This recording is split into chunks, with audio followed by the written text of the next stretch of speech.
Bismillahirrahmanirrahim.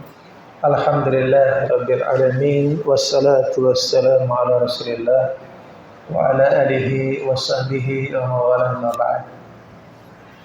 Insyaallah taala sekarang kita buka sesi pertanyaan. Tafadhal barakallahu fiik. Siapa yang mau nanya? Mbak Tarifin, silakan. Bismillahirrahmanirrahim. Assalamualaikum warahmatullahi wabarakatuh. Waalaikumsalam. Di antara syarat rukun kurban Ustadz,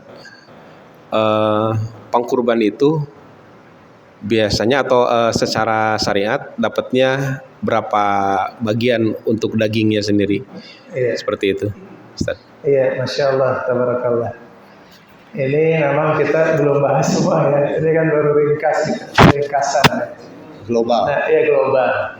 Nah, tapi kalau kita lihat dari riwayat-riwayat ya, itu si sahibul kurban, orang yang berkurban, dia bisa mengambil sepertiga dari hasil kurban itu untuk dia dan keluarganya, dan juga sisanya bisa dia bagikan kepada fakir miskin, dan juga dibagikan kepada tetangga atau teman atau sahabatnya, kerabatnya. Bisa, boleh dibagikan sisanya 2/3 ya. Atau misalkan dia mau ambil kurang dari 1/3, boleh nggak? Boleh ya? Boleh.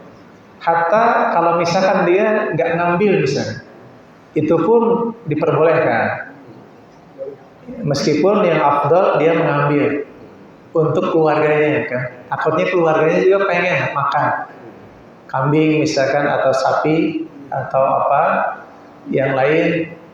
Mungkin dia juga ingin masak, keluarganya di rumahnya ingin mencoba, nggak apa-apa, labas. Dan biasanya 1/3 yang umum yang dipraktekkan sekarang di 1/3 itu sudah dipisahkan. Biasa bagian paha misalkan, paha ya, ini untuk sahibul kurban, nanti yang kurban dipisahkan, diberikan dulu, sisanya bagikan. Gitu. Bismillahirrahmanirrahim.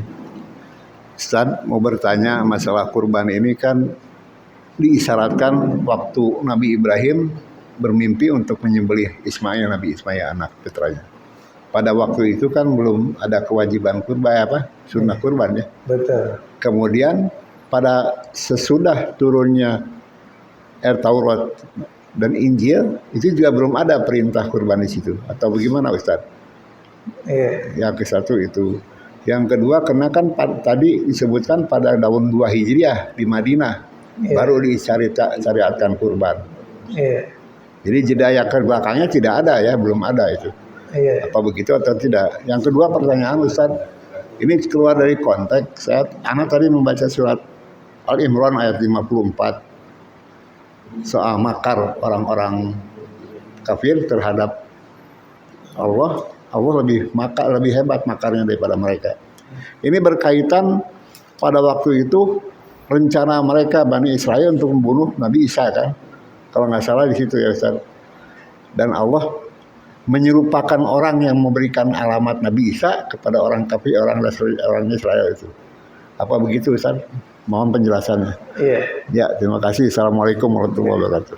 Waalaikumsalam warahmatullahi wabarakatuh. Nah, di sini kalau kita lihat sejarah ya, sejarah tadi Nabi Ibrahim ya, dalam surat Shafat itu ayat 100, ayat 101, 102 ya, itu berbicara tentang sejarah syariat kurban.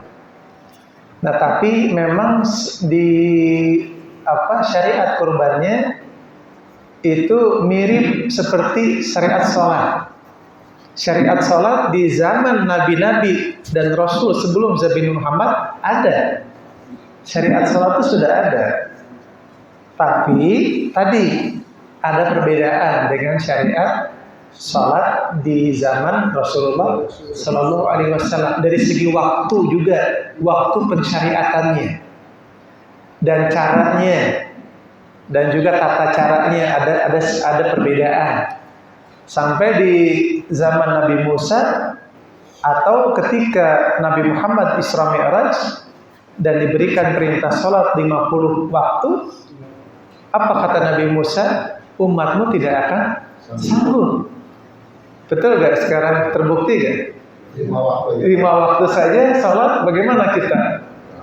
Banyak orang yang melalaikan sholat. Ya. Nah, maka di sini syariat kurban pun sama. Sudah ada syariat itu sebelum zaman Rasulullah Sallallahu Alaihi Wasallam. Iya, ada perbedaan. Tapi syariatnya ada syariat. Kalau dilihat dari sejarah tadi kan, Nabi Ibrahim itu sejarah syariat kurban. Ya, nah. Tapi ketika zaman Nabi Muhammad, pensyariatan kurban itu pada tahun 2 Hijriah di Madinah dengan syariat yang tadi, yang kita tuntunannya tadi kita sebutkan cara-caranya apanya.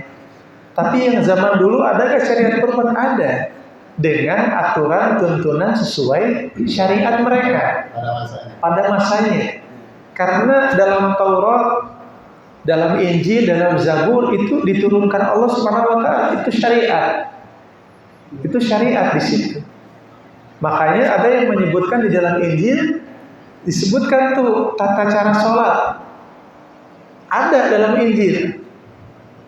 Ya, tata cara seperti sholat gitu. Nah, itu tata cara sholat mereka pada zaman mereka gitu. Itu yang pertama ya.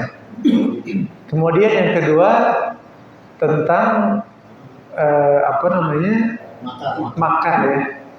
Disebutkan oleh Allah Subhanahu wa taala dalam Al-Qur'an, wa makaru wa makarallah wallahu khairul makirin. Ya, wa makaru, mereka berbuat makar. Wa makarallah, dan Allah membalas makar mereka. Wallahu khairul makirin.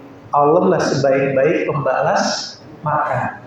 Sekarang Bani Israel ingin membunuh Nabi Isa, itu makar. Wa makarallah, Allah membalas makar mereka apa? Dengan menyerupakan seseorang seperti Nabi Isa. Terus Nabi Isa diangkat ke langit oleh Allah. Itu makar bukan? Makar. Tapi Allah punya sifat makar itu untuk membalas. Bukan sifat Allah yang hakiki, bukan. Tapi sebagai balasan. Ya. Kan di sini Allah punya sifat makar ya. Tapi sifat makar ini sifat Allah untuk membalas. Makar orang lain. Itu sifat makarnya Allah. Wallahu khairul makirin. Allah itu sebaik-baik yang membalas makar, tipu daya. Makar itu kan tipu daya. Ya. Dan Allah membalas yang terbaik. Nabi Isa diangkat dan diserupakan seseorang seperti Nabi Isa. Makanya Allah mengatakan apa? Wa ma qataluhu. Mereka Bani Israel tidak membunuh Nabi Isa. Wa ma salabuhu. Dan mereka Bani Israel tidak mensalib Nabi Isa. Walakin syubbiha lahum. Akan tetapi itu adalah orang yang diserupakan dengan Nabi Isa. Di situ makar Allah. Di situ makar Allah di situ.